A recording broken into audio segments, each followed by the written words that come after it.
తాకట్టులో ఉన్న మీ బంగారం ఈ రోజు ఎంత ధర చేస్తుందో కొమ్మూరి గోల్డ్ వాళ్ళకి కాల్ చేస్తే ఫ్రీ గోల్డ్ కాస్ట్ చెక్ చేసి చెప్తారు. పవన్ కళ్యాణ్ గారు హోంమంత్రి అవబోతున్నారు. ఏమో సో ఏం అవ్వకూడదా? మీకు కూడా ఇంట్రెస్ట్ ఉందా అవ్వాలని? అవ్వకూడదు. ఏదన్నా మంత్రి ఇప్పుడు ఏడు శాఖలు చేస్తున్నారు. ప్రతి శాఖలో సూపర్ గా చేసుకుంటూ వెళ్తున్నారు. నా భూత నా భవిష్యత్తు. పంచాయతీరాజ్ మీరు చూసుకోండి వెళ్ళి. పంచాయతీరాజ్ ఈరోజు ప్రక్షాళన మామూలుగా జరగలేదు. మీరు ప్రతి పంచాయతీ ఇప్పుడు వైఎస్ఆర్సీపీ వాళ్ళు మేము మొత్తం స్టేట్ అంతా మేమే గెలిచాం, సర్పంచ్లు అందరూ మా వాళ్ళే, ఎంపీటీసీలు ఎంపీపీలు జడ్పీటీసీలు అందరూ మా వాళ్ళు అన్నారు. ఆల్మోస్ట్ 3 years నథింగ్, ₹1 ఇవ్వలేదు, ₹1 లేదు.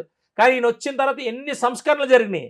నేనైతే ప్రతి శాఖ కూడా కనీసం పవన్ కళ్యాణ్ గారు ఒకసారైనా చేస్తే ప్రక్షాళన అయిపోతుంది. ఆయన ఓకే, నేను అడిగిన క్వశ్చన్ కి మీరు సూటిగా ఆన్సర్ చేయాలి. ఏమని? పవన్ కళ్యాణ్ గారు హోంమంత్రి అవుతున్నారని మీ కూటమిలోనే ఉన్న deputy speaker, Telugu Desam party MLA triple R చాలా స్ట్రైట్ గా చెప్పేశాడు. అవ్వచ్చు. అవ్వాలని కోరిక మీకు కూడా ఉందా?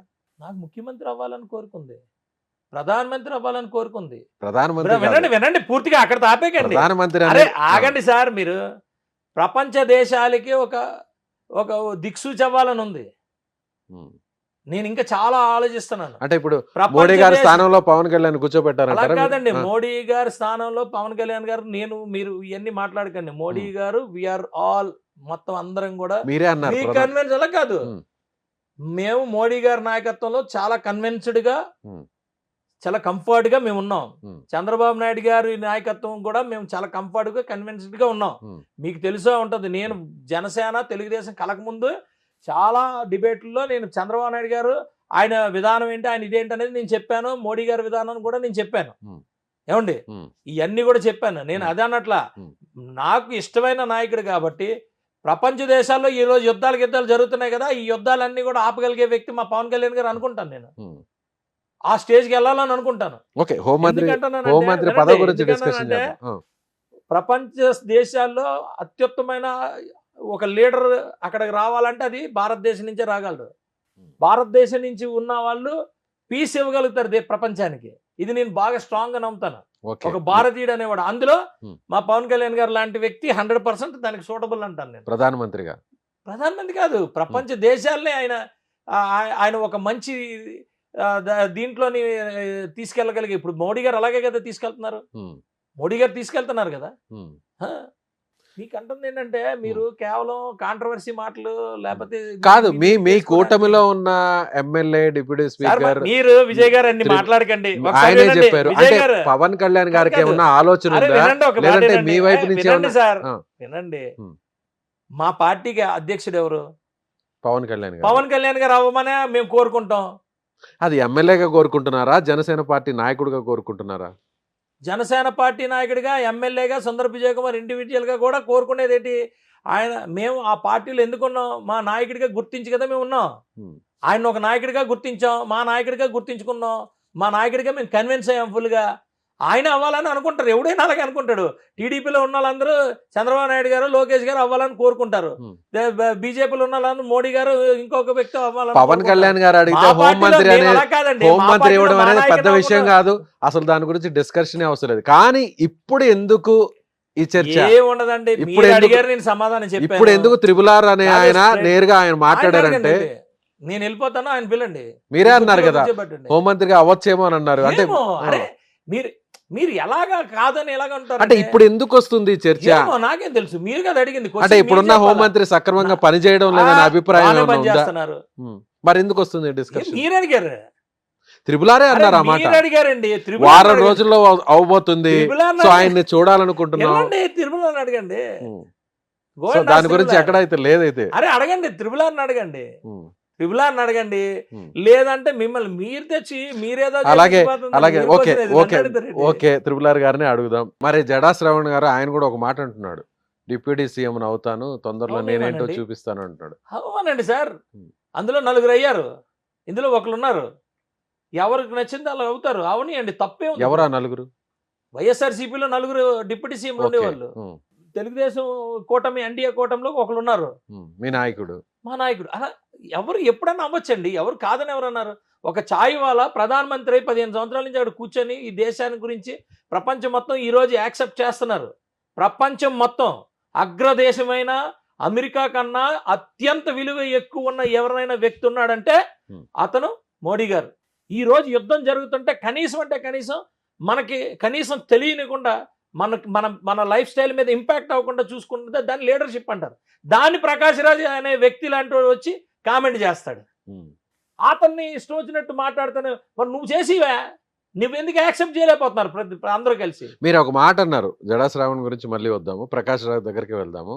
మీరు ఒక మాట అన్నారు, వైఎస్ఆర్సీపీ ఫండింగ్తోనే ప్రకాష్ రాజ్ ఇదంతా చేస్తున్నాడని మీరు అన్నారు.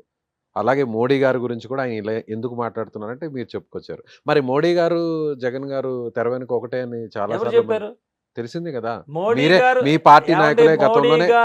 మోడీ గారు ఈ రోజు ఆయన పరిపాలన అంతా కూడా 140 కోట్ల మందికి మంచి చేసుకుంటూనే వెళ్ళారు. ఇందులో మంచోళ్ళు ఉన్నారు, దొంగలు ఉన్నారు, అపోజిషన్ పార్టీలు ఉన్నారు, అందరూ ఉన్నారు ఇందులో. కానీ ఈ 140 కోట్ల మంది ప్రజలందరూ కూడా వాళ్ళందరి మంచి కోరే అన్ని చేస్తారు మోడీ గారు. అలాగని చెప్పి ప్రతి ఒక్కరు వాళ్ళతో కలిసిపోయి వెళ్ళిపోతానని ఎక్కడ లేదే. తెర వెనక ఏం చేసేనట్టు? నీకు అడుగుతుంది ఏంటంటే, మనం స్ట్రెంగ్తన్ చేస్తున్నామా నాయకత్వాన్ని, స్ట్రెంగ్తన్ చేయట్లేదా? మీరు ఏదన్నా మాట్లాడండి, బయట బోల్డ్ కామెంట్లు చేశారు. నేను అంటాను, పెద్ద పెద్ద అగ్రదేశాలే ఈ యుద్ధాలకి వణికి వాళ్ళ దగ్గర ఉన్న లైఫ్ స్టైల్ మారిపోయింది. కొన్ని దేశాలు అడుగు తింటున్నాయి, కొన్ని దేశాలు ఇబ్బంది పడుతున్నాయి. కానీ మన దేశంలోనే ఎక్కడ కూడా ఇబ్బంది లేని దానికి కారణానికి మనకు ఉన్న లీడర్షిప్స్. That is NDA. మీరు అదే ఎన్డీఏని టార్గెట్ చేసుకొని ఆ నాయకులందరినీ తిట్టుకుంటూ పోతా ఉంటే మీకు ఏముందంతో తెలివితేటలు అంటున్నా. నీకు కనీసం ఒక సర్పంచ్గా నించొని ఆ గ్రామాన్ని జాగ్రత్త చేయి, ఒక మండలాన్ని తీసుకో, నువ్వు ప్రూవ్ చేసుకో. ఇప్పుడు మేము కూడా కామెంట్ చేసాం. ఇప్పుడు మీ నియోజకవర్గంలో మీ మండలాన్ని అడిగితే మీరు ఇస్తారా యాజ్ ఎమ్మెల్యే? నేను ఎందుకు ఇస్తాను సార్? ఎవరికైనా ఉంటుంది హక్కు, ఎవరికైనా ఉంటది హక్కు. ఒకవేళ ప్రకాష్ రాజుని మీరు ఇన్వైట్ చేయండి, నేను ఇన్వైట్ చేయనండి. ఇప్పుడు అలాంటి మైండ్ సెట్ ఉన్న వ్యక్తిని నా కాన్షియన్స్ లోకి నేను ఇన్వైట్ చేయను. కానీ రాజ్యాంగంలో హక్కు ఉన్న దగ్గర వెళ్ళి పోటీ చేసుకోవచ్చు. నేనైతే థాట్ ప్రాసెస్ కరెక్ట్ గా లేని వాళ్ళని కొంచెం దూరంగా ఉంచడమే మంచిది. అతను దూరంగా అంటే ఎట్ట జైళ్ళు, స్టేషన్లు, పోలీస్ స్టేషన్, అతను ఎలాగ పడితే అలా బిహేవ్ చేయడానికి ఇక్కడ ఉండదు. ఫ్రీడమ్ ఉండేంత వరకు ఆయన అక్కడ వరకు ఉండొచ్చు. అంతకన్నా ముందుకెళ్ళి చేస్తే చట్టాలు అట్రాక్ట్ అవుతాయి. సో జడా శ్రావణ్ ఆయన మీద మీ అభిప్రాయం ఏంటి? ఎందుకు ఆయన ఇంత పోరాటం చేస్తున్నాడు? పోరాటం మా మీద పోరాటం. నేను అంటుంది ఏంటంటే, మీకేం సమస్య ఏంటండి? జడా శ్రావణ్ గారితో అనేక డిబేట్లు నేను కూడా ఉన్నాను. ఒక రిటైర్డ్ జడ్జిగా మీరు డీసెంట్గా ఎలాగైతే మీరు మీ హావభావాలు ఎలాగైతే మెయింటైన్ చేస్తున్నారో, మీ థాట్ ప్రాసెస్, మీ వర్డ్స్ ఎందుకు మీరు కంట్రోల్లో ఉండట్లేదని అడుగుతున్నా. మీరు మీరు అక్కడి నుంచి ఆ డిగ్నిఫైడ్గా మీరు ఒక కోట్ వేసుకొని, ఒక సూట్ వేసుకొని, ఒక టై వేసుకొని ఎంత డీసెంట్గా బిహేవ్ చేస్తున్నప్పుడు, మీరు అదే డీసెన్సీ మీ యొక్క ప్రవర్తనలోని, మీరు ఒక మాట తీరులోని ఎందుకు మీరు బిహేవ్ చేయట్లేదు అని అడుగుతున్నా. ఉండాలి కదా. ఇష్టానుసారంగా ఏది పడితే అది మాట్లాడితే మీకు శానిటీ ఉంటుందా? ఉండదుగా. సో ఆయన మీకు పోటీయా వచ్చే ఎన్నికల్లో? అంటున్నాడు ఆయన. ఎవరైనా అవ్వచ్చండి, పిఠాపురంలో ఎవరైనా అవ్వచ్చు. ఎవరైనా, ఈ రాజ్యాంగం అందరికీ హక్కు ఇచ్చింది. భారత పౌరుడు అనే వాళ్ళకి హక్కు ఇచ్చింది. ఎవరు ఎక్కడ పోటీ చేయాలనేది క్లియర్గా అంత కూడా రాసుంది. పోటీ లేకుండా ఉంటుందని మాత్రం అనుకోవడానికి లేదు. ఎవరైనా రోడ్డు మీద వెళ్తున్న వ్యక్తి కూడా ఆ రోజు కనీసం అతనికి ఒక కుటుంబం లేకపోయినా కూడా పోటీ చేయడానికి ఆయన అర్హుడే. సుమన్ టీవీలో మీ పర్సనల్ అండ్ బిజినెస్ ప్రమోషన్స్ కోసం కింది నెంబర్కి కాంటాక్ట్ చేయండి.